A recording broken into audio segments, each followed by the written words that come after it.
السلام علیکم ورحمۃ اللہ وبرکاتہ۔ سامعین و ناظرین محترم، میں ڈاکٹر شہباز احمد چشتی آپ سب کو سلام محبت پیش کرتا ہوں۔ آج القاسم T V U S A کے پاکستان اسٹوڈیو سے ہمارے پاس قاسم اسکالرز کے ساتھ علمی نشست کے سلسلے کا ایک نیا پروگرام لے کر آپ کی خدمت میں حاضر ہو رہے ہیں، اور آج ہمارے اس پروگرام کی جو مہمان شخصیت ہیں بہت روحانی، علمی، فکری شخصیت ہیں، انٹرنیشنل ٹریول فرماتے ہیں، مختلف موضوعات کے اوپر ان کا کام ہے۔ خاص کر کے ان کی جو پہچان ہے وہ حضور نبی اکرم صلی اللہ تعالی علیہ وآلہ وسلم کی سیرت طیبہ کے مختلف پرنور گوشوں کو دنیا کے سامنے عام کرنا ہے، اور خاص کر کے ایک ٹریڈیشنل پیٹرن سے ہٹ کر کے جو ہے وہ سکولز، کالجز، یونیورسٹیز،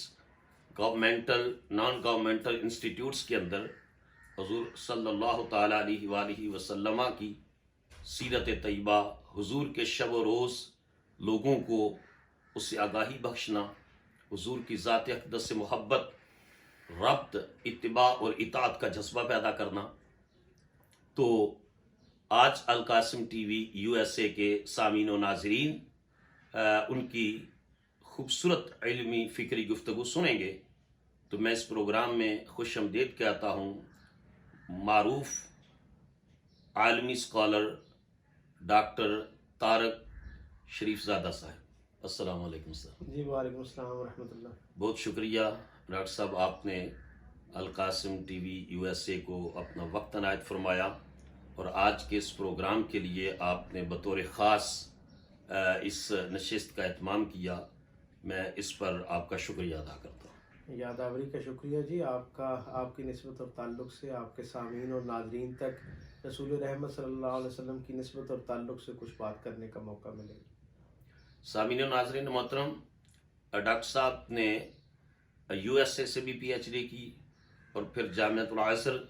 وہاں عالم اسلام کی قدیم اور عظیم درسگاہ، وہاں سے آپ نے پی ایچ ڈی کی۔ تو آپ پورے ورلڈ کے اندر ٹریول کرتے ہیں، اسلام و فوبیا کے حوالے سے آپ کا کافی سٹڈی ہے۔ تو ڈاکٹر صاحب، میں آپ سے پہلا کویسچن یہ کروں گا کہ سیرت طیبہ کی طرف بطور خاص اس سبجیکٹ پر آپ کی دلچسپی اور اس میں پھر آپ کا آگے بڑھنا، اس کا پس منظر اور سبب کیا ہے؟ بسم رب محمد کریم علیہ الصلاۃ والتسلیم۔ سب سے پہلے تو بار دیگر آپ کی آمد کا، وقت کا بہت شکریہ۔ آپ کا جو سوال ہے کہ سیرت طیبہ کے ساتھ وابستگی، یقیناً میری پیدائش کیونکہ ایک روحانی، علمی اور صوفی گھرانے کے اندر ہوئی، اور آنکھ کھولتے ہی اپنے گرد و پیش میں سرکار دو عالم صلی اللہ علیہ وسلم کی نسبت اور تعلق سے ماحول کو مشکبار پایا، لوگوں کے دلوں کو حضور کی محبت میں مہکتے ہوئے دیکھا، اور ظاہر ہے اس ماحول کے اثرات کے طور پر رسول اللہ صلی اللہ علیہ وسلم کے ساتھ ایک وابستگی تو ایک فطری امر تھا۔ اور لیکن میں یہ سمجھتا ہوں کہ 9 مارچ 1978 کا دن ایک ایسا عظیم الشان دن ہے میری زندگی کے تناظر میں، کہ جس نے میری زندگی، باقی آنے والی جو زندگی تھی، اس کے لیے ایک باقاعدہ سمت کو متعین کرنے میں میری معاونت کی۔ 9 مارچ 1978 کو حکیم سعید صاحب نے ایک مقابلے میں مجھے رسول اللہ صلی اللہ علیہ وسلم کی زندگی کی نسبت اور تعلق سے ایک کتاب تھی، پیارے رسول کے 100 پیارے واقعات، وہ انہوں نے مجھے تحفے کے طور پہ دی، اور بڑی محبت اور اپنائیت کے ساتھ یہ کہا کہ اس کے اندر رسول رحمت صلی اللہ علیہ وسلم کی زندگی کے 100 واقعات ہیں، روزانہ ایک واقعہ لکھنا ہے، پڑھنا ہے، اور اسے پھر خط کی شکل میں مجھے لکھ کے بھیجنا ہے۔ اور ساتھ ہی یہ انہوں نے تاکید فرمائی کہ 100 دنوں میں 100 واقعات مکمل ہو جانے چاہیے۔ وہ ان 100 دنوں میں الحمدللہ 100 واقعات مکمل ہوئے، 100 خطوط لکھے گئے، اور انہی 100 دنوں نے میرے اندر رسول اللہ صلی اللہ علیہ وسلم کی زندگی کو جاننے کے حوالے سے ایک مستقل سیگمنٹ کی شکل اختیار کر لی۔ میں یہ بڑی تحدیث نعمت کے طور پہ آپ کے سارے سامعین و ناظرین سے یہ بات شیئر کر سکتا ہوں، اور بالخصوص نوجوانوں کے لیے اس کے اندر میں سمجھتا ہوں کہ ایک پیغام موجود ہے کہ 9 مارچ 1978 سے لے کے گزری رات تک نہ جانے کتنی مرتبہ ایسا ہوا ہوگا کہ ہم اپنے معاملات کی نظر ہو جاتے ہیں، دن میں کھانا نہیں کھا پاتے، رات کو سو نہیں پاتے، لیکن اس پورے سفر کے اندر کوئی ایک رات بھی ایسی نہیں ہے جس رات میں نے باوضو ہو کے سب کا حضور کی زندگی کو نہ پڑھا۔ سو یہ اس دن کی برکت تھی شاید 9 مارچ 1978 کی، کہ اس دن سے لے کے آج تک پھر اس کے ساتھ ایک اللہ نے وابستگی عطا کر دی، اور پھر اس میں سمجھتا ہوں وابستہ ہونے والے کا کمال نہیں ہے، میرے آقا کریم صلی اللہ علیہ وسلم کی زندگی خود ایک اتنی عظیم الشان خزانے کی شکل میں ہمارے پاس محفوظ ہے کہ اگر کوئی شخص اس کے ساتھ جڑنا شروع کرتا ہے تو گزرتے وقت کے ساتھ ساتھ وہ ہر آن اس کے اندر کئی حکمت کے، دانائی کے، خوبصورتیوں کے نئے پہلو جو ہے وہ آپ کے اوپر کھلنا شروع ہوتے ہیں۔ ماشاءاللہ۔ تو ڈاکٹر صاحب آپ نے بڑی خوبصورت بات فرمائی کہ اٹس اپروکسیمیٹلی 45 ایئرس کہ آپ نے ایک حضور کے غلام اور عاشق اور سیرت طیبہ سے محبت کرنے والی شخصیت حکیم سعید صاحب، اللہ تعالیٰ ان کی قبر پر کروڑوں رحمتیں نازل فرمائے، انہوں نے آپ کے اندر اس ینگ ایج میں ایک داعیہ پیدا کیا، جو جذبہ پیدا کیا سیرت طیبہ کے، اور آپ الحمدللہ اس سے ایسے سٹک ہوئے، اس عادت سے، اس حضور کی محبت پھر بڑھتی رہی کہ آپ 45 سال سے پھر لگاتار حضور کی سیرت طیبہ کا مطالعہ فرما رہے ہیں۔ آپ یہ فرمائیں کہ اس وقت جو دینی اور مذہبی طبقات ہیں، حضور علیہ الصلوۃ والسلام کا میلاد پاک ہوتا ہے، حضور کی سیرت طیبہ، کچھ لوگوں نے عنوان میلاد النبی کا دیا ہوتا ہے، کچھ نے سیرت طیبہ کا، اس دور میں اس کی کس حد تک اہمیت ہے کہ سوائے فضائل اور معجزات کی حضور کی جو پریکٹیکل لائف ہے، جو ڈے ٹو ڈے لائف ہے، جو لوگوں کے ساتھ انٹریکشن ہے، جو سوشل لائف ہے، جو ویلفیئر لائف ہے، اس کو زیادہ اجاگر کیا جائے as compared to just mentioning the miracles, ان کے اوپر فوکس کرنے کے، حضور کی حیات طیبہ کی جو آئلی پہلو ہیں، معاشی پہلو ہیں، معاشرتی پہلو ہیں، ثقافتی پہلو ہیں، سفارتی پہلو ہیں، عسکری پہلو ہیں، ان کو اجاگر کیا جائے۔ یہ بڑا بامقصد سوال ہے، میں سمجھتا ہوں جو آپ نے کیا، اور سچی بات یہ ہے کہ اللہ نے رسول رحمت صلی اللہ علیہ وسلم کی زندگی کو اسوہ کامل قرار دیا ہے۔ یہ ایک ایسا نمونہ حیات ہے جو معیار کامیابی ہے اللہ کے نزدیک، گویا ایک بنیادی فطری اور استدلالی تقاضا ہے کہ ایک ایسی ہستی جس کی زندگی کو اللہ نے معیار کامیابی قرار دیا، جب تک میں اس زندگی کو جانوں گا نہیں، اس زندگی سے استفادہ کرنا جو ہے وہ کیسے ممکن ہوگا۔ میں ہمیشہ یہ کہا کرتا ہوں کہ جب ہم کسی چیز کو جاننا شروع کر دیتے ہیں نا تو اسے ماننا آسان ہو جایا کرتا ہے، اور جب کسی چیز کو ہم ماننا شروع کر دیتے ہیں تو اسے اپنانا آسان ہو جایا کرتا ہے۔ سو ہر وہ شخص جو یہ چاہتا ہے کہ اس خیر کے خزانے کو اختیار کرے، اس سے اپنے ظرف کے مطابق، اپنی ضرورت کے مطابق ایک خیرات جو ہے وہ نور کی، ہدایت کی، روشنی کی جو ہے وہ اپنے دامن میں سمیٹے، اسے اس زندگی کو بہت تفصیل سے جاننا چاہیے۔ آپ دیکھیے نا، ہم نے ایک شہر سے دوسرے شہر سفر کرنا ہوتا ہے، چند کلومیٹر، چند گھنٹوں پر مشتمل اس سفر کے لیے ہم کتنا اہتمام کرتے ہیں، اس کی جزیات کو کتنا گہرائی سے مطالعہ کرتے ہیں، معلومات اکٹھی کرتے ہیں، اور پھر ہم وہ سفر اختیار کرتے ہیں۔ تو ایک انتہائی مختصر سے سفر کے لیے، ایک چھوٹی سی مشق کے لیے ہم اتنے سارے پروسیس سے گزرتے ہیں۔ وہ زندگی جس کی بنیاد پر میری اور آپ کی اس دنیا کا بھی فیصلہ کیا جانا ہے، اور بعد کی جو زندگیاں ہیں اور دنیا کے جو زندگی کی جو فیزز ہیں ان سب کا بھی فیصلہ ہونا ہے، یہ کیسے ممکن ہے کہ میں اس زندگی کو جانے بغیر اسے کما حق کو اپنی زندگی کا حصہ بنا سکوں؟ سو ایک بہت سادہ اور عام فہم سی بات ہے کہ رسول اللہ صلی اللہ علیہ وسلم کی زندگی، اور یہ میں اس لیے بھی کہتا ہوں حضور سے وابستگی تو اپنی جگہ، لیکن بنیادی بات یہ ہے کہ یہ جو دین جسے آپ اور میں اسلام کہتے ہیں، اس کی مختصر اور جامع ترین تعریف یہ ہے کہ رسول اللہ صلی اللہ علیہ وسلم کی زندگی کا نام دین ہے، بے شک مزاج مصطفیٰ کا نام جو ہے وہ اسلام ہے۔ سو جب تک آپ اس زندگی کو جان نہیں پائیں گے، آپ اس مزاج تک شناسائی کیسے حاصل کر پائیں گے؟ اس زندگی کے اندر موجود، اور پھر اس سے ایک اگلا درجہ ہے، اس کا ایک اور پہلو یہ ہے کہ بطور مسلمان، بطور کلمہ گو، بطور رسول اللہ صلی اللہ علیہ وسلم کے ایک عقیدت مند کے، میرا اور آپ کا تو تعلق حضور کے ساتھ ہے ہی ہے، اور حضور کی زندگی کو جاننا ہمارے لیے تو ضروری ہے ہی ہے، لیکن ہر وہ شخص جو اپنی زندگی کی بنیاد خیر پر رکھنا چاہتا ہے، ہر وہ شخص جو اپنی زندگی کی بنیاد حقیقی آسودگی پر رکھنا چاہتا ہے، ہر وہ شخص جو اپنی زندگی کو ایک لافانی کامیابی سے ہمکنار کرنا چاہتا ہے، اس کے لیے وہ کسی زمانے کا ہو، کسی معاشرے یا معاشرت کا ہو، کسی سماج کا ہو، کسی صدی کا ہو، اگر وہ واقعتاً اپنی زندگی کے اندر ان سارے رہنما اصولوں کو اپنانا چاہتا ہے تو اسے اس ہستی کی زندگی کو جاننا بہت ضروری ہے جو کائنات میں سب سے کامیاب ترین ہستی ہے۔ اور ہم یہ دیکھتے ہیں کہ جتنے پہلوؤں کا آپ نے اپنے سوال میں تذکرہ کیا، ان سمیت جتنے بھی انسانی زندگی کے امکانی پہلو ہو سکتے ہیں، ان سارے پہلوؤں میں آپ کسی میڈیم سے حضور کی زندگی کی طرف سفر کریں نا، آپ آنکھ بند کریں اور اس طرف سوچنا شروع کریں، کائنات میں اس ایک عنوان کے تحت جب آپ سوچیں گے تو سب سے زیادہ روشنی جس زندگی سے آپ تک پہنچے گی وہ رسول اللہ صلی اللہ علیہ وسلم کی زندگی ہوگی۔ سبحان اللہ، کیا خوبصورت بات آپ نے ارشاد فرمائی کہ زندگی کا کوئی گوشہ ایسا نہیں ہے جہاں حضور کی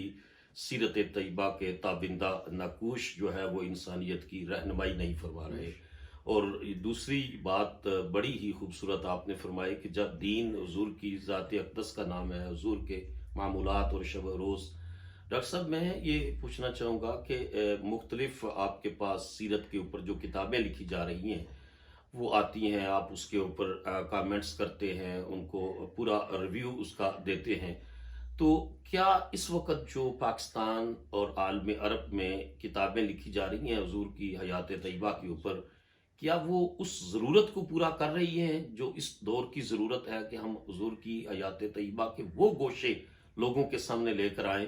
جس سے کامل رہنمائی لے کر جو ہے وہ ہم اپنے ان امراض جسمانی، روحانی، ریاستی، سیاسی، معاشرتی امراض کا علاج کر سکے حضور کی سیرت طیبہ کی روشنی میں؟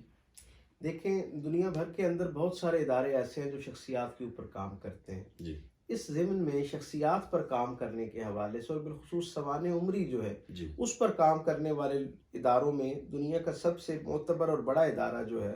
وہ امریکہ میں واشنگٹن کے اندر موجود ہے، اور اس کا نام ہے international institute for personality development studies.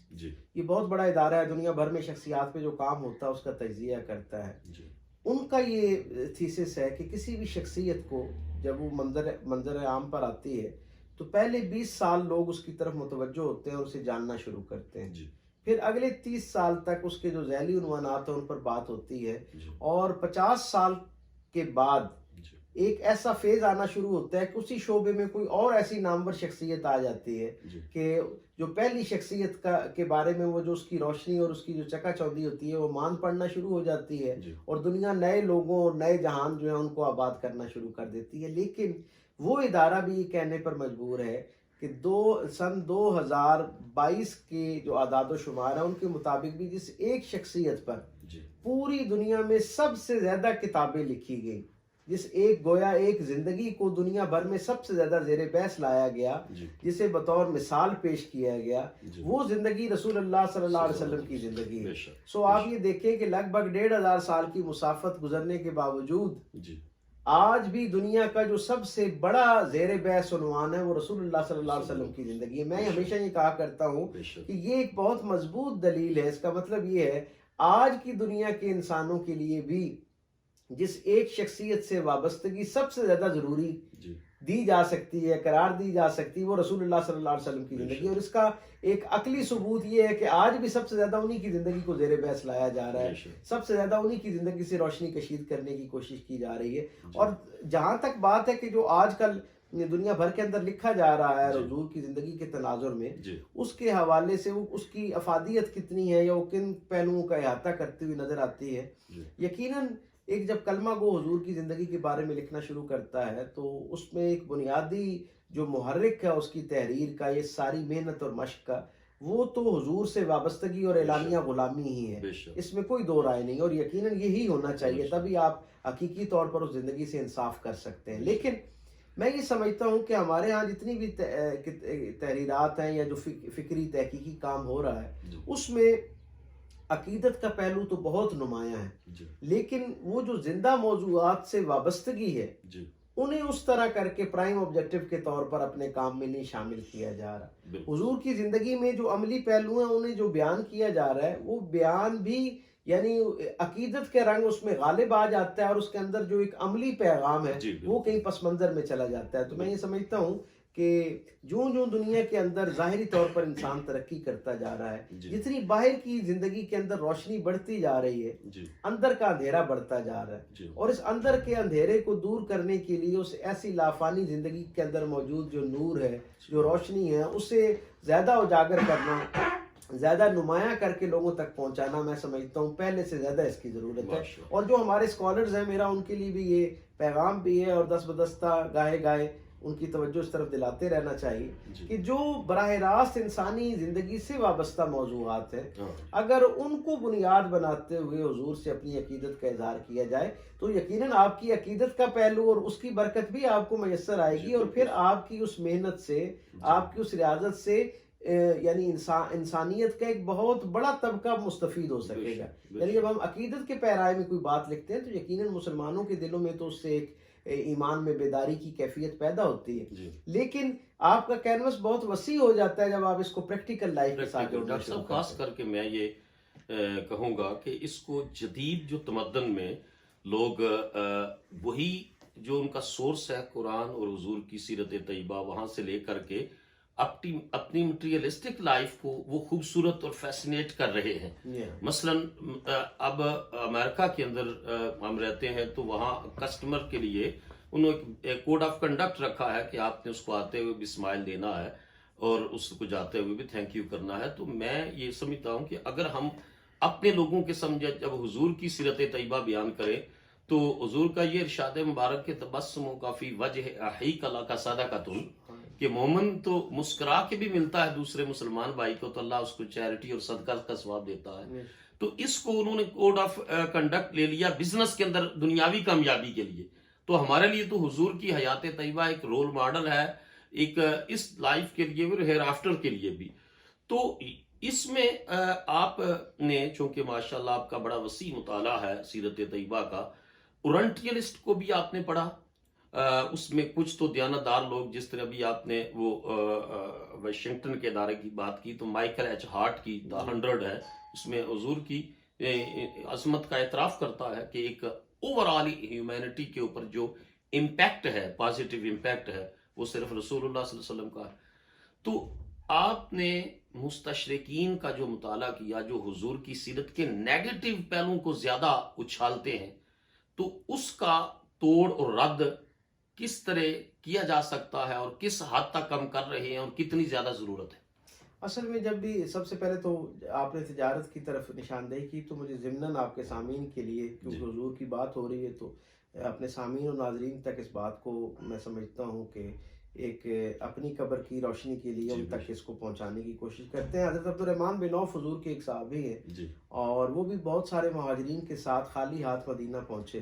اور صرف 2.5 برس کے بعد ان کی حالت یہ تھی مالی اعتبار سے کہ وہ مدینے کے جو 3 بڑے متمول صاحب ثروت لوگ تھے ان میں شامل تھے. تو کسی نے ان سے عمر کے آخری حصے میں پوچھا کہ یہ اتنے مختصر دورانیے میں اتنی بہترین جو آپ کو کامیابی ملی مالی میدان میں, میں اس میں علمی یا تحقیقی یا جو ان کی روحانی زندگی ہے اس پہ بات نہیں کر رہا, خالصتاً دنیا سے وابستہ زندگی. انہوں نے کہا جس دن میں پہلے دن تجارت کے لیے یا کاروبار کے لیے ذریعہ کسب معاش کے لیے گھر سے نکلا نا مدینہ آنے کے بعد,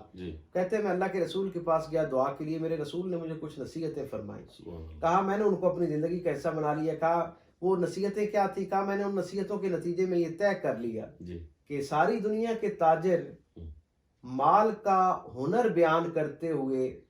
محنت کرتے ہیں تاکہ مال بک جائے. کہتے ہیں میں نے ہمیشہ اپنے مال کے عیب کو زیادہ اہتمام کے ساتھ بیان کیا, اس کے ہنر کو دیر سے بیان کیا. کہا دنیا کے سارے تاجر مال بیچنے میں راحت محسوس کرتے ہیں, اس کی واپسی پر جو ہے ان کی پیشانی جو ہے وہ شکن آلود ہو جاتی ہے. میں نے دیتے وقت جتنی محبت سے مال بیچا اس کی واپسی پر اس سے زیادہ محبت اور خوش گفتاری کے ساتھ خندہ پیشانی کے ساتھ اسے واپس وصول کیا. پھر وہی کہتے ہیں میں نے اپنے رسول صلی اللہ علیہ وسلم کی وحی میں دلی زبان سے یہ ہدایت سنی اور اسے اپنی زندگی کا حصہ بنا لیا کہ حضور نے فرمایا کہ جب مال طے ہو جائے, معاملہ طے ہو جائے, ایک گویا قیمت مقرر ہو جائے, تو جب چیز کسی خریدنے والے سے رقم لینے کے بعد مال اس کے سپرد کرنے لگو تو دیتے وقت اسے کچھ نہ کچھ اس کے ساتھ ہدیہ کر دو، ایک ٹوکن آف لو کے طور پہ کوئی چیز اس کے ساتھ بھیج دو. کہا یا رسول اللہ مثلاً کیا کہا کہ اگر کوئی کھجوریں لیتا ہے تو اس میں کچھ کھجوریں اضافی اس کے لیے محبت کے طور پہ ڈال دو. کہا یا رسول اللہ اگر آخری مال خریدنے والا آئے اور پتہ چلے کہ اس کے بعد کوئی اور چیز نہیں، تو حضور نے کہا کہ کم از کم اس کا بوجھ اٹھا کے اس کے ساتھ باہر تک لے جاؤ، تاکہ وہ اس کے ساتھ ایک تمہارے محبت کے رویے کے طور پہ جائے گا. آج دنیا بھر کی جتنی کسٹمر شپ ہے وہ انہی بنیادی اصولوں کے ارد گرد گھومتی ہے. آپ دیکھیں بہت انفرادی درجے پہ ایک چھوٹی سی دکاندار ہو، اس سے لے کے بین الاقوامی دنیا میں موجود جو ملٹی نیشنل کمپنیز ہیں ان کے سی ایوز تک، سب کے ہاں کوشش یہی ہے کہ کسٹمر فرینڈلی آپ کی وہ ہونی چاہیے. اور پھر اس میں جو 2 نکات اور تھے وہ بھی میں ہدیہ کرتا چلوں تیزی کے ساتھ. جناب عبد الرحمن بن عوف کہتے ہیں کہ چوتھا میرا اصول یہ تھا کہ میں نے کبھی رسول اللہ صلی اللہ علیہ وسلم نے مجھے یہ فرمایا کہ کبھی بھی جو مال کے اندر نفع ہے اسے جو آٹے کے اندر نمک کا ذائقہ ہوتا ہے اس سے زیادہ نہ کرنا.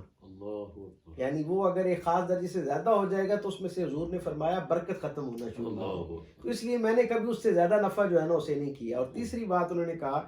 آخری بات 5ویں بات انہوں نے یہ کہی کہ میں نے کبھی بھی اگر مجھے آئندہ آنے والے دن میں اپنے مال پر 2 گنا نفع کی بھی امید بھی ہو تب بھی میں نے اس کے سودے کو اگر گاہک آ گیا ہے تو اسے اگلے دن پہ نہیں رکھا. یعنی گویا ذخیرہ اندوزی یا بلیک مارکیٹنگ کی طرف نہیں گئے. تو ہم سب کو جو کلمہ گو ہیں، ہم سب کو کیونکہ کسی نہ کسی انداز میں یعنی لین دین کے معاملے میں مارکیٹ کے ساتھ واسطہ رہتا ہے، ہمیں حضور کی ان باتوں سے سرشاری تو میسر آتی ہے. میں ہمیشہ روزانہ کی بنیاد پر اپنے سامعین سے یہ بات کیا کرتا ہوں کہ ہم حضور کی زندگی بیان کرتے ہیں، خود پڑھتے ہیں یا سناتے ہیں، ہر دفعہ یہ سننے پر ہمیں ایک سرشاری عطا کرتی ہے. ہماری ایمان کے اندر ایک تحرک پیدا ہوتا ہے، ہمارا جذبہ ایمانی پہلے سے بہتر ہوتا ہے. پیغام یہ ہے کہ جس رسول کا ذکر سننے میں اس درجے کی سرشاری عطا کرتا ہے، اس رسول کا ذکر اپنانے میں کس درجے کی سرشاری ہوتی ہے. ہمارا المیہ یہ ہے کہ ہم تھوڑی دیر کی اس عارضی لذت پہ ہی جو ہے نا وہ مطمئن ہو جاتے ہیں اور اکتفا کرتے ہیں. اگر ان پاکیزہ رویوں کو اپنی زندگی کا حصہ بنانا شروع کر دیا جائے تو ہماری میں ہمیشہ ایک بات اور بھی دوستوں سے کہا کرتا ہوں، ہم حضور کی زندگی بیان کرتے ہیں نا کہ حضور نے اپنے مخالفین کے ساتھ یہ حسن سلوک کیا، یہ کیا. تو پیغام یہ ہے کہ وہ رسول جس نے اپنے دشمنوں کے ساتھ ایسا سلوک کیا ہے نا، حضور نے اپنی زندگی میں اپنے بدترین مخالفوں کے ساتھ جو سلوک رکھا، اگر ہم وہ اپنے دوستوں کے ساتھ رکھنا شروع کر دیں نا، حضور نے جو دوستوں سے رکھا اس کی بات نہیں کر رہا، جو حضور نے اپنے دشمنوں کے ساتھ سلوک رکھا، اگر وہ سلوک ہم اپنے دوستوں کے ساتھ کرنا شروع کر دیں تو ہماری زندگی بھی جنت بن جائے، ہمارے گرد و پیش کے جو لوگ ہیں ان کی زندگیاں بھی جو ہے وہ راحت کدہ بن جائیں. تو یہ خیر کا لافانی سلسلہ ہے. وارنٹی لسٹ کے حوالے سے تھا، اس پر بھی ذرا جی بنیادی طور پہ جب تک ہم ایک اعتقادی جذباتیت سے باہر نکل کے بسم اللہ. جی میں کہہ رہا ہوں کہ اس کا میں اگر ری شیپ کروں کوشچن کو تو آپ کا اسلاموفوبیا کے حوالے سے بھی ماشاءاللہ کام ہے. ایک تو سب سے پہلے اسلاموفوبیا کو آپ ڈیفائن فرمائیں تاکہ ایک عام بندہ جو ہے وہ یہ نام سنتا ہے تو اس کے ذہن میں تصور آئے کہ what does it mean by Islamophobia. یہ بڑا بنیادی سوال ہے اور بہت اچھا سوال ہے. میں سمجھتا ہوں اس سوال کو سمجھنے میں ہی آدھی منزل تو حاصل کر لیتا ہے بندہ. اسلام سے مراد تو دین رحمت ہے، اور فوبیا بنیادی طور پہ ایک خاص طرح کا ایسا خوف ہوتا ہے جس کی کوئی دلیل موجود نہیں ہوتی. میں جب ویسٹ میں بات کرتا ہوں تو میں انہیں یہ کہا کرتا ہوں کہ یہ اسلامک فیئر نہیں ہے، یہ اسلاموفوبیا ہے. فیئر وہ ہوتا ہے، خوف اسے کہتے ہیں جس کی کوئی دلیل جواز موجود ہوتا ہے، اور فوبیا ایک ایسا خوف ہوتا ہے جسے ہم انجانا کہتے ہیں، جس کا شکار آدمی اس کا کوئی جواز فراہم نہیں کر سکتا کہ وہ کیوں، وہ بیس لیس خوف جسے کہتے ہیں فیئر، اسے فوبیا کہتے ہیں. تو اسلاموفوبیا بنیادی طور پہ جو میں ایک طالب علم کے طور پہ سمجھا وہ یہ ہے کہ اسلاموفوبیا اسلام کے غالب آنے کا خوف ہے. بے شک. ابتدائی طور پہ تو یہ ٹرم ہمیں ارلی 90s میں ویسٹرن اسکالرس کے جو ہے نا ان کی تحریروں میں ملتی ہے، اور 9/11 کے بعد ہم دیکھتے ہیں کہ ذرا یہ زیادہ اہتمام سے زور و شور کے ساتھ بطور ایک جسے کہتے ہیں نا مکالمے میں، عام روزمرہ کے مکالمے میں استعمال ہونے والی ٹرم آئی. لیکن یہاں میں آپ کے سامعین اور ناظرین سے یہ بات کہنا چاہوں گا کہ بطور ایک دین اسلام کے ایک طالب علم کے طور پہ میں یہ سمجھتا ہوں کہ یہ جو اسلاموفوبیا یعنی اسلام کے غالب آنے کا خوف ہے نا، جی اس اسلاموفوبیا کی تاریخ اتنی پرانی ہے جتنی خود اسلام کی تاریخ پرانی ہے. جی اور اس کا سبب کیا ہے؟ اس کا سبب یہ ہے جی کہ وہ معاشرہ، میرے کریم آقا صلی اللہ علیہ وسلم کی زندگی کی یہ انفرادیت ہے کہ اللہ نے انسانوں کے سب سے بدترین معاشرے کو اپنا سب سے بہترین رسول عطا کیا. واہ واہ کیا خوبصورت سب سے بدترین معاشرے کو خوبصورت بات. سب سے بہترین رسول عطا کیا. اس تمام تر بدترین صورتحال کے باوجود اس معاشرے کا حال یہ تھا کہ وہاں کے رہنے والے رسول اللہ صلی اللہ علیہ وسلم کو اپنے بچوں کے لیے ایک بہترین آئیڈیل سمجھتے تھے. بے شک. یعنی جب وہ اپنے بچوں کو نصیحت کرنے لگتے، خیر پر مبنی کوئی نصیحت کرتے، تو وہ رسول اللہ صلی اللہ علیہ وسلم کا مثالیہ پیش کرتے اور انہیں کہتے کہ ان جیسا صادق اور امین بننے کی کوشش کرو. کیا بات. تو ہوا کیا، وہ رسول جو اس معاشرے کے اندر سب سے لائق اعتبار، لائق احترام ہستی تھی، جو ان کے اپنے جو تنازعات تھے ان میں جن کا قول فیصل قرار دیا جاتا تھا، وہ جو سب سے قابل بھروسہ اور لائق تقلید مثالیہ رکھنے والی زندگی تھی نا، اس رسول نے جب دنیا کو اللہ کی توحید کی طرف بلایا اور لوگوں کی غلامی سے نکالنے کی بات کی، تو وہ معاشرہ جو حضور کو اپنا بہترین فرد قرار دیتا تھا نا، اسے اسلاموفوبیا ہو گیا. یعنی اس کے اندر اسلام کے غالب آنے کا خوف پیدا ہو گیا. تو یہ جو اسلام کے غالب آنے کے خوف کی بنیاد پر اسلام کی مخالفت ہے نا، کیونکہ اس کے مخالفین اس بات سے واقف ہیں کہ ایک ایسا نظریہ حیات جو انسان کو اپنی خواہش کا غلام نہیں ہونے دیتا، وہ کسی انسان کو کسی اور انسان کا غلام کیسے رکھ سکتا ہے، رہنے دے سکتا ہے. اس لیے انہیں یہ خوف تھا، انہیں یہ اندازہ تھا کہ اگر یہ بطور نظام اس کا نفاذ ہو جاتا ہے تو یہ ہو ہی نہیں سکتا کہ دنیا کے اندر کوئی غاصب قوت جو ہے وہ دوبارہ اپنے پاؤں اس طرح جما سکے اور لوگ حقیقی آزادی کی طرف بڑھنا شروع ہو جائیں. ڈاکٹر صاحب یہ تو ٹریول کرتا ہے. جی ہاں. اسلاموفوبیا، یہ اسلام کے بطور سسٹم غالب آنے کا جو خوف ہے، اس ٹریول کرتا کرتا اب جو پوری دنیا ایک میڈیا کی وجہ سے گلوبل ولیج بن گئی اور اب ود ان فیو سیکنڈز چیزیں جو ہے وہ ٹریول کرتی ہیں ایسٹ سے ویسٹ تک. اس وقت جو مغربی دنیا اسلاموفوبیا کا شکار ہے اور جن گراؤنڈز کے اوپر وہ کبھی قرآن اور کبھی صاحب قرآن کی ذات کو جو ہے نقد و جرح کرتے ہیں، حرف تنقید کرتے ہیں، تو اس کی وہ کون سی گراؤنڈز ہیں اور مسلم سکالرز کو اس کے حوالے سے اس کا علمی اور تحقیقی جذباتی نہیں، وہ کس انداز سے رد کرنا چاہیے تاکہ ایک ایجوکیشنل بیسس کے اوپر، لاجیکل بیسس کے اوپر، سائنٹیفک بیسس کے اوپر ہم اسلاموفوبیا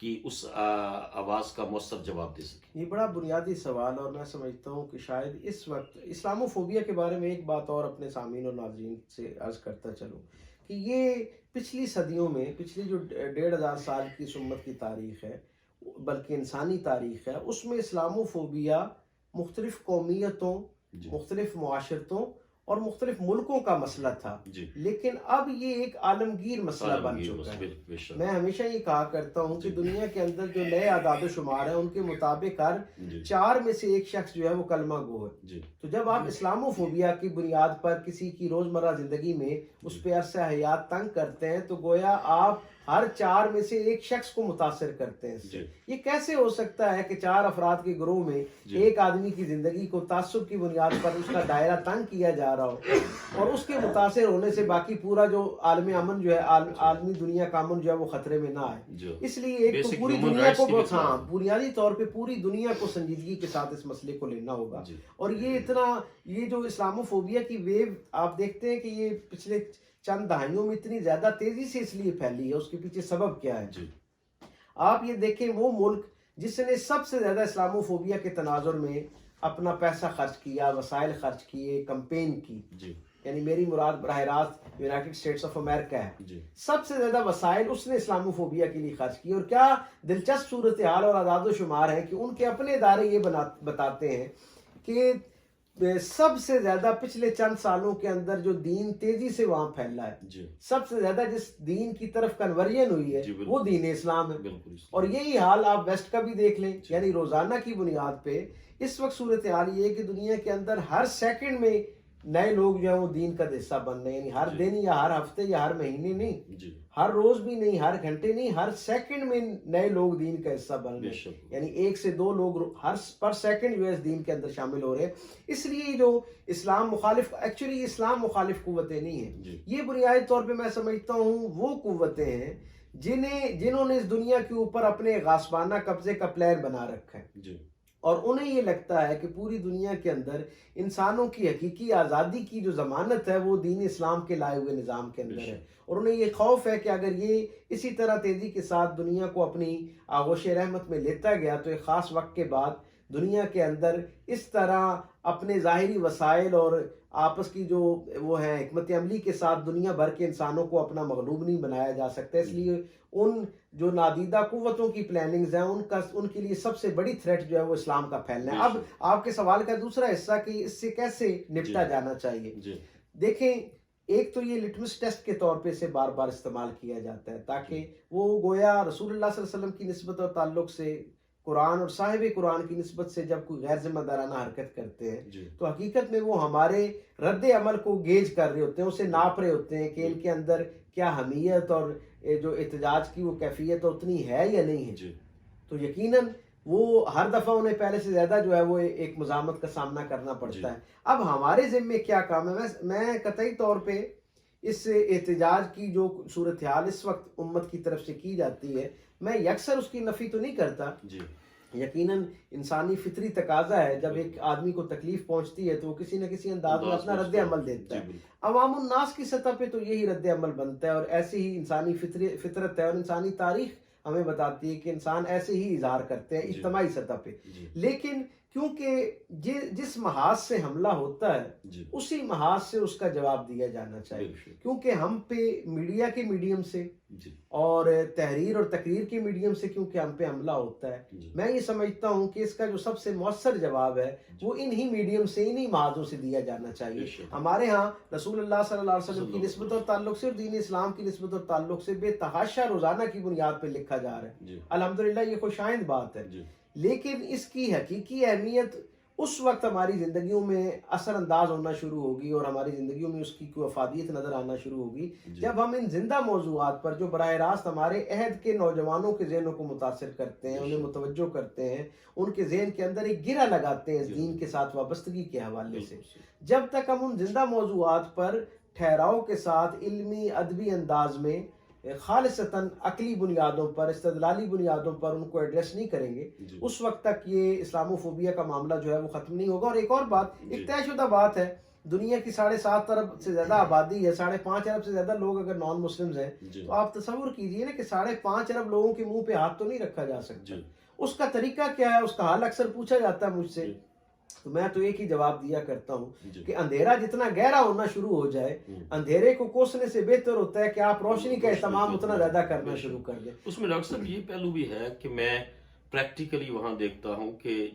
جس طرح ایک ایکسٹریمسٹک انتہا پسندی کا یا ریڈیکلزم کا ایلیمنٹ ایسٹ کے اندر بلیم کیا جاتا ہے اور کسی حد تک وہ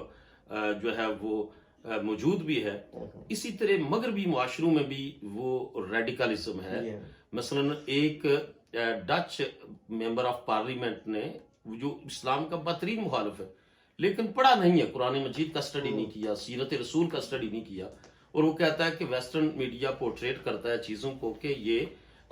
بک آف پوائزن ہے، لیکن جب میں نے اس کا سٹڈی کرنا شروع کیا قرآن مجید کا جواب لکھنے کے لیے اس کے خلاف، تو مجھے جورم وین کلیورین اس نے کتاب لکھی فرام کرسچینٹی ٹو اسلام، تو اس نے کہا کہ پھر مجھے اندازہ ہوا کہ یہ تو it is a manifesto for ideal spiritual life. تو یہ بھی ایک بات ہے کہ جو اسلام کی آئیڈیالوجی ہے وہ اتنی انسپائریشنل اور فیسنیٹنگ ہے، اس کو ہم پراپرلی ان تک پہنچا نہیں سکتے۔ میں آپ سے عرض کروں، اصل میں ہمارے ہاں جو ایک میں سمجھتا ہوں کوتاہی رہی، بلکہ یہ اگر میں اس کو مجرمانہ غفلت کہوں تو شاید یہ زیادہ سخت لفظ نہ ہو، لیکن سچی بات یہ ہے کہ جتنا ہم نے اعتقادی ابحاث کے اندر اپنی محنت کی ہے اور امت میں اپنے اپنے مسالک کے دفاع میں جتنی ہماری توانائی صرف ہوئی ہے، اگر ہم بحیثیت امت بین الاقوامی جو تقاضے اور سوالات تھے ان کو ایڈریس کرنے میں، ان کا کما حقوق جواب دینے میں اس طرح کی محنت کرتے، اس طرح کی ریاضت کرتے، اس کے لیے اپنا وقت، توانائی، وسائل صرف کرتے، تو شاید صورتحال بالکل مختلف ہوتی۔ جیسے ابھی آپ نے کہا یقیناً یہ ایسی بات آپ یہ دیکھیں ایک ادارہ ہے ہائفن کے نام سے جو دنیا بھر کے اندر اعداد و شمار اور سرویز کے حوالے سے بڑا معتبر تصور کیا جاتا ہے، اور وہ کوئی پرو اسلامک اپروچ نہیں رکھتا، اس کی اسلام گریز جو ایک رویہ ہے وہ پوری دنیا کے اندر معروف ہے وہ اس کے حوالے سے، لیکن وہ یہ اس کی 2022 نومبر کی رپورٹ یہ بات بتاتی ہے کہ وہ برطانیہ جو دنیا بھر کو جمہوریت کے نام پر، انسانی حقوق کے نام پر اپنے آپ کو ایک لیڈر کے طور پہ پیش کرتا ہے، وہ معاشرہ جو اپنے آپ کو انسانی حقوق کا نمبردار سمجھتا ہے، اس کی صورتحال یہ ہے۔ ہائفن کی رپورٹ یہ کہتی ہے کہ اس جدید معاشرے میں جہاں سارے انسانوں کو انسانیت کی بنیاد پر برابر مساوی حقوق مواقع میسر ہیں اور ایک دوسرے کی باہمی احترام کی بات کی جاتی ہے، وہاں ہر 10 مسلمانوں میں سے 7 لوگوں کو اپنی ورک پلیس پہ یا روزمرہ کی زندگی میں اسلاموفوبیا کے تناظر میں جو ایک وہ ہے ایکسٹریمزم ہے اس کا سامنا کرنا پڑتا ہے، ناپسندیدگی جو ہے اس کا سامنا کرنا پڑتا ہے۔ اور یہ یعنی آپ یہ دیکھیں کسی برطانیہ کی ایک اور مثال مجھے یاد آ گئی کہ اب آپ دیکھیں کہ یہ جو انفرادی اور جزوی جو چھوٹے چھوٹے گروپس تھے نا، سائیڈ لائن گروپ جنہیں ہم کہتے ہیں، ان میں تو اسلاموفوبیا یا اسلام سے مخالفت کے حوالے سے بات ہوتی رہتی تھی، لیکن اب یہ ان کی سیاسی اور عملی زندگی کا ایک معمول کا حصہ بن گیا ہے۔ 2011 میں سعیدہ وارثی وہاں کنزرویٹو پارٹی کی ہیڈ تھیں اور وہ وہاں پر انہوں نے وہ کیا، یعنی ایک پارٹی کی چیئر پرسن کے طور پر آنا، آپ سمجھ سکتے ہیں کہ کتنی محنت سے اور ایک گراؤنڈ ریالٹی سے ہوتا ہوا بندہ وہاں تک پہنچتا ہے، مراحل سے گزرتا ہوا آتا ہے۔ انہیں اپنی تقریر میں پارلیمنٹ کے اندر یہ بات کہنا پڑی کہ یہ معاشرہ جہاں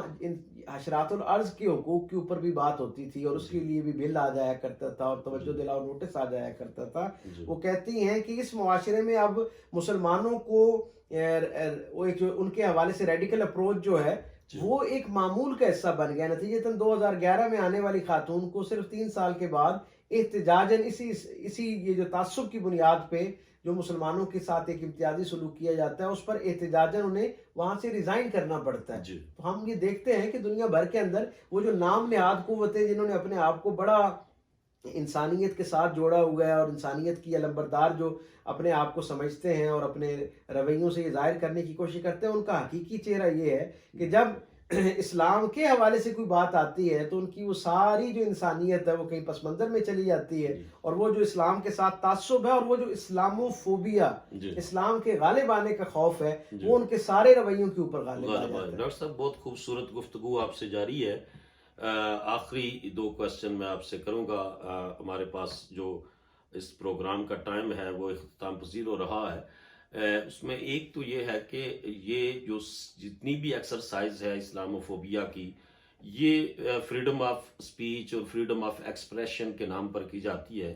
میں نے ایک مرتبہ یونائٹڈ نیشن کے سامنے وہاں مسلم ڈے پریڈ تھی تو میں نے کہا تھا کہ یہ جو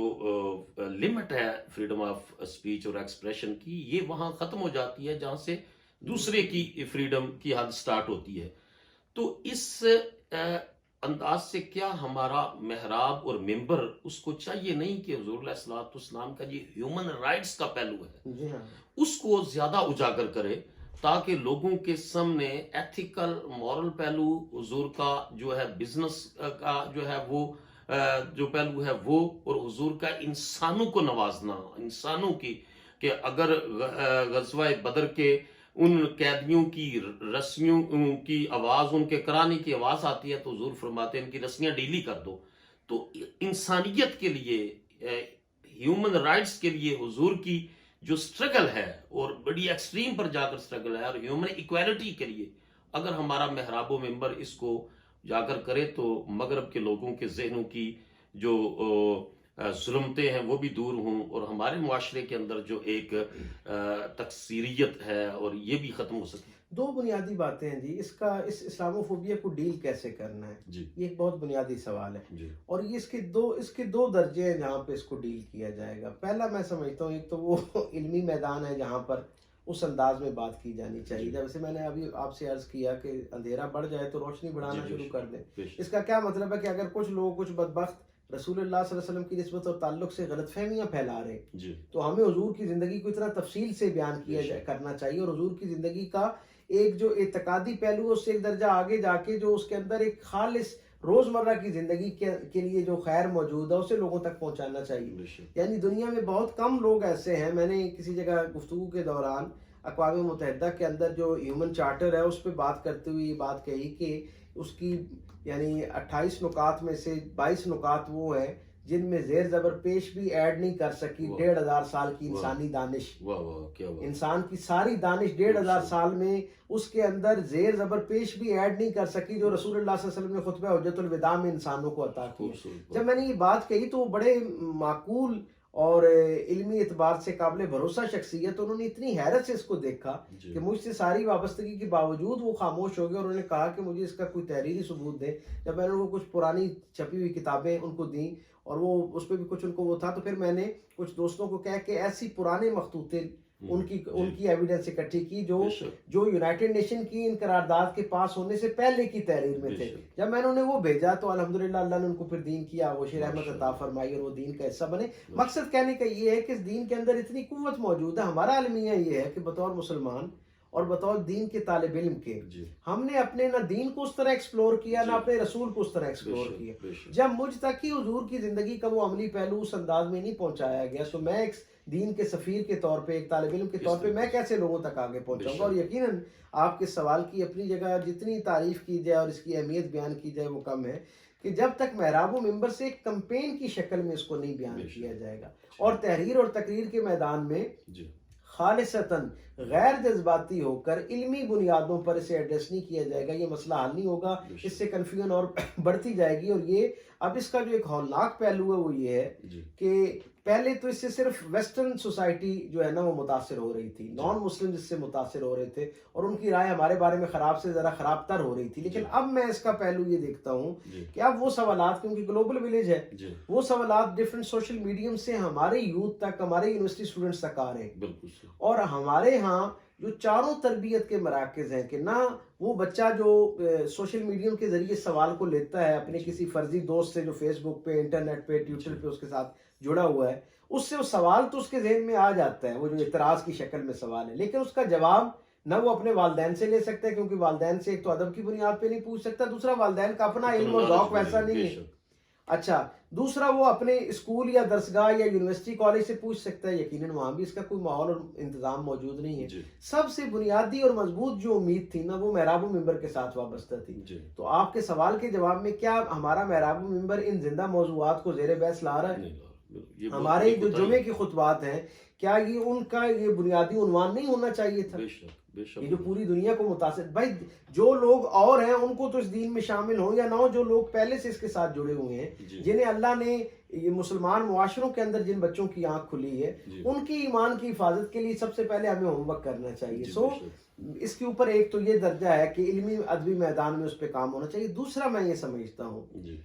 اس سے بھی زیادہ مؤثر طریقہ یہ ہو سکتا ہے کہ دنیا بھر میں جتنے لوگوں کے دل بھی اسلامو فوبیا پر اٹھنے والے اس تعصب کی وجہ سے دکھتے ہیں، زخمی ہوتے ہیں، انہیں اس کا بدلہ لینے کے لیے، اسے ختم کرنے کے لیے اپنے آپ سے وعدہ کرنا چاہیے کہ وہ اپنے عمل، اخلاق، کردار سے ایسا ماحول پیدا کریں کہ جو لوگ ان سے جڑے وہ دین کے ساتھ جڑنا شروع ہو. بے شک بہت خوبصورت بات ڈاکٹر صاحب آپ نے فرمائی اور بڑی آپ نے انفارمیشن دی ہمارے سامعین و ناظرین کو. میں آخری سوال آپ سے عرض کروں گا، مختصر جواب اس کا چاہیے. ایک تو آپ کا اپنا کام سیرت طیبہ کے حوالے سے کیا آپ تحریری کوئی کام کر رہے ہیں؟ اگرچہ آپ مختلف یونیورسٹیز میں، اداروں میں تشریف لے جاتے ہیں اور وہاں سیشنز کرتے ہیں. دوسرا اسی کا ایک جز ساتھ یہ بھی کہ آپ نے ہمارا ادارہ حضور ضیاء الامت حضرت جسٹس پیر محمد کرم شاہ الازہری رحمۃ اللہ تعالیٰ علیہ ان کے فیضان سے ہے، ضیاء الکرم اسلامک سینٹر، القاسم ٹی وی USA. تو پیر صاحب کی سیرت طیبہ پر کتاب ضیاء النبی شریف آپ نے اسٹڈی فرمائی. آپ کیا سمجھتے ہیں کہ اس نے سیرت کی جو سابقہ کتب ہے اس میں اس کا ایک خاص تفرد اور امتیاز کیا رہا؟ پہلے سوال کا جو جواب ہے وہ یہ ہے کہ یقیناً کیونکہ جب سے آنکھ کھولی سیرت کے ساتھ ایک وابستگی ہو گئی اور روزانہ کی بنیاد پہ پڑھنے سے کئی مرتبہ دل میں یہ خواہش پیدا ہوئی. اور اب تو بلا مبالغہ پچھلے 25-30 برس میں کوئی دن ایسا نہیں گزرتا جس دن آپ جیسے محبت کرنے والے مجھے یہ توجہ نہیں دلاتے کہ مجھے حضور کی سیرت کو اکٹھا کرنا چاہیے اور اس پہ بات کرنی چاہیے. میں نے اس کا ایک پچھلے کرونا کے یہ جو ایام تھے ان کے اندر میں نے کچھ دل جمی کے ساتھ اپنا وہ کام جو جستہ وقت زندگی کے سفر میں کہیں پس منظر میں چلا جاتا ہے وہ کچھ خواہشیں، کچھ نیک ارادے جو آپ نے اپنے کام سے وابستہ کر رکھے ہوتے ہیں، ان کا میں نے جب اثر نو جائزہ لیا تو وہاں پھر میرے دل سے ایک آواز آئی کہ مجھے حضور کی زندگی کو جو عہد حاضر ہے اس کے تناظر میں اس کو اکٹھا کرنا چاہیے. سو میں نے یہ دیکھا کہ رسول اللہ صلی اللہ علیہ وسلم کی نسبت اور تعلق سے جو حضور کی زندگی کا خاکہ مجھ تک پہنچا 12-13 زبانوں میں ایک طالب علم کے طور پر جو میں نے حضور کی زندگی کو دیکھا، مجھے یوں محسوس ہوتا ہے کہ لگ بھگ کوئی 63 جلدوں پر مشتمل ایک جو ہے نا وہ ایک خاکہ میرے ذہن میں بنتا ہے جس میں حضور کی زندگی کو ہم کچھ اس انداز میں اکٹھا کریں گے کہ جو یقیناً ہمارے بعد والے لوگوں کے لیے ایک جو ہے نا روشنی اور ہدایت کا ذریعہ بنے گا. باقی ضیاء النبی کی نسبت سے میں یہ آپ سے کہوں کہ میں بہت ابتدائی دنوں سے جن شخصیات سے بطور شخصیت متاثر ہوں، جن سے میری ایک والہانہ محبت ہے، ان میں سے ایک حضور ضیاء الامت قبلہ پیر کرم شاہ صاحب علیہ رحمہ جو ہے نا ان کی شخصیت ہے. اور یہ اس وجہ سے نہیں کہ میری ان سے وابستگی ہے یا آپ اور آپ کے ادارے کی ان سے ایک کسب فیض کا معاملہ ہے. بنیادی سچائی یہ ہے کہ وہ اس عہد کے اس اعتبار سے محسن ہیں کہ انہوں نے اپنی تحریر، اپنی تقریر اور اس سے بڑھ کے اپنی شخصیت کی وجہ سے لوگوں کے دلوں میں جو رسول اللہ صلی اللہ علیہ وسلم کی محبت کا ایک لافانی چراغ جلایا ہے. یہ صرف انہی کی خوش نصیبی ہو سکتی ہے. آپ یہ دیکھیں نا، ان کا ذوق بھی ہمیشہ منفرد اور زندہ موضوعات کے ساتھ وابستہ رہا. ضیاء النبی جو ہے سیرت پہ نہ جانے کتنی کتابیں اردو کے اندر موجود ہے. الحمدللہ ہم بڑے فخر سے یہ کہہ سکتے ہیں پوری دنیا کے اندر اس وقت عربی سمیت کوئی زبان ایسی نہیں ہے جس میں اردو سے زیادہ حضور کی سیرت موجود ہو. سب سے زیادہ سیرت حضور کی اردو زبان کے اندر موجود ہے. یہ ہمارے لیے بھی ایک فخر کی اور اکرام کی بات. اب آپ یہ دیکھیں کہ اتنے بڑی تعداد میں سیرت پہ کتب ہونے کے باوجود ضیاء النبی کی یہ انفرادیت ہے کہ انہوں نے جو عہد حاضر تک سوالات آئے تھے، جو ان کے زمانے تک علمی حلقوں کے اندر رسول اللہ صلی اللہ علیہ وسلم کی زندگی کے حوالے سے اعتراض نما سوالات تھے نا، انہوں نے کس اعلیٰ علمی اور تحقیقی انداز میں ان کا رد کیا. نہ صرف رد کیا ہے بلکہ اس کا جواب دی ہے. اور میں ہمیشہ یہ کہا کرتا ہوں کہ کوئی شخص اگر تعصب کی اینک اتار کے اس کو پڑھے تو ہو ہی نہیں سکتا کہ وہ رسول اللہ صلی اللہ علیہ وسلم کے ساتھ قرب نہ اختیار کر پائے، حضور کی طرف اس کا سفر آسان نہ ہو جائے. اللہ تعالیٰ ان کی قبر کو نور سے بھر دے اور ان کا یہ جو خیر کا سلسلہ ہے اسے تا دم صبح قیامت اسی طرح ہر آن برکت عطا فرماتا ہے. ڈاکٹر صاحب بہت شکریہ، بڑی نوازش. آپ نے القاسم ٹی وی USA کو بھرپور وقت عنایت فرمایا. ہمارے سامعین و ناظرین کے ذہنوں میں بہت سارے سوالات جو اشکالات تھے ان کا آپ نے علمی، تحقیقی اور ایک پریکٹیکل آپ نے آنسر بھی کیا اور سجیشنز بھی دیں کہ ہم اور مسلم سکالرز کس انداز سے حضور کے پیغام ہدایت کو اور آفاقی اور یونیورسل پیغام کو آگے لے کر چل سکتے ہیں. تو آج ہماری جو سپورٹنگ ٹیم ہے جناب ڈاکٹر غلام مرتضیٰ صاحب اور ہمارے محترم یوسف مغل صاحب کے ساتھ جو ہے وہ میں آپ کا میزبان ڈاکٹر شہباز احمد چشتی آپ سے اجازت چاہوں گا. القاسم سکالرز کے ساتھ علمی نشست کے سلسلے کے کسی اور پروگرام میں دوبارہ کسی اہم علمی، فکری، روحانی شخصیت کے ساتھ میں آپ کی خدمت میں حاضر ہوں گا. اس وقت تک کے لیے آپ سب سے اجازت چاہتا ہوں. اللہ تعالیٰ آپ کو آسانیاں عطا فرمائے، آپ اور آپ کے خاندان کو ہر قسم کی زمینی اور آسمانی آفات و بلیات سے محفوظ کر کے برکتوں سے مالا مال فرمائے. السلام علیکم ورحمۃ اللہ وبرکاتہ.